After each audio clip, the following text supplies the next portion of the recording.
Bilirsiniz, bu dörd şərtləri biz fikir versək, görəcəyik ki, e, belə deyək, çox səslənməyən, amma əsas şərt ondan ibarətdir ki, İranda rejim dəyişiklikləri baş verməlidir.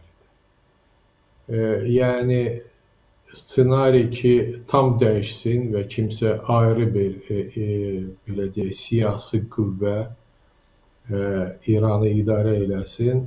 Hesab edirəm ki, bu biraz reallıqdan uzaq olan bir ssenariyadır ki, təbliğatı şəkildə istifadə olunur. Əsas ssenariya və əsas şərt onunla bağlıdır ki, İranda dəyişikliklər baş verməlidir. Yəni əsas bu dəyişikliklər onunla bağlı olmalıdır ki, bildiyiniz kimi İranda həm mədəni, həm də teokratik, belə deyək, yəni sivil ya da teokratik bir idarə etmə strukturları var. Və onlar demək olar ki, paralel həyata keçirilirlər və teokratik strukturları və onun başçısı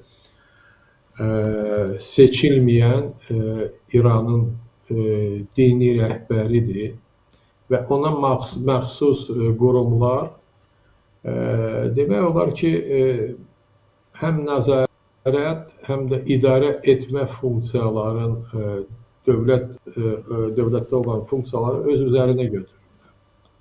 Mənimsəyiblər onları. Təxminən bu vəziyyət Sovet İttifaqına oxşuyur. Yadımıza gəlir ki, hər rayonda bir dənə isparkomla yanaşı raykom da var idi və reallıqda raykom idarə edir. Onlarda da təxminən raykom yox, dini rəhbərin nümayəndələri deməli real şəkildə o dövləti idarə edən icra strukturlarına təsir edirlər.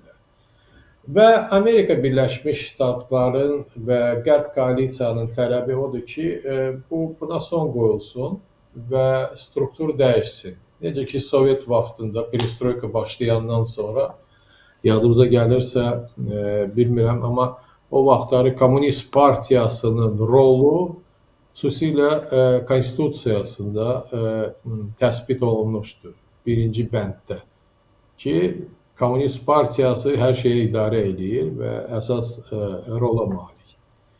İndi İranda da buna bənzər proseslər gözlənilir və teokratik rejiminin strukturları aradan götürüləndən sonra İranın digər məsələlərə aid siyasəti də dəyişməsi qaçılmaz olacaqdır. Həm nüvə proqramına, həm raket istehsalı proqramına, həm də xaricdə olan proksi qüvvələrin dəstəyinə və s.